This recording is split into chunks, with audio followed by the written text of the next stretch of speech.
Well, I guess the first person I have to say who was impactful was probably my best friend from high school, who is still my best friend, Steve Beecroft, who I swam with. And he's the one who convinced me to transfer back here from Michigan State, my first freshman semester, to swim and go into engineering. And I look at that as really, the opening for my whole background and career and I'll call it exercise with Oakland. Because if he hadn't convinced me to come back here, I think my life would probably be a lot different. The next person that probably had the biggest impact on me was Professor Mike Hung, Y.Y. Hung, who was my thesis advisor for my PhD.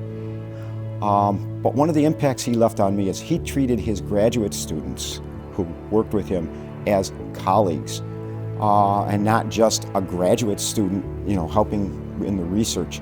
And that actually carried over a lot into my professional career, because how you treat people is how you're remembered, quite honestly, and made a big impact on me.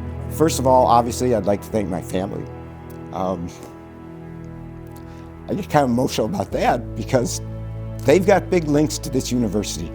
They all have degrees from here, as I said. My wife's the only one who doesn't have a degree from here, but she has a connection from here because she danced in the Russian dance troupe early in the 80s.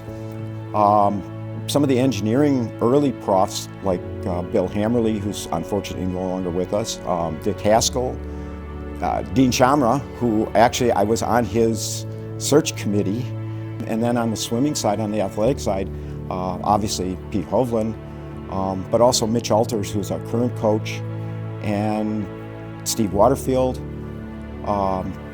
There's always people you're going to miss thanking who've had a contribution, made a contribution to my life.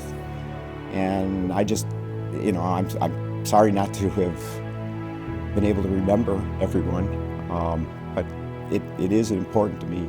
And those individuals in particular, though, have made a big impact for me.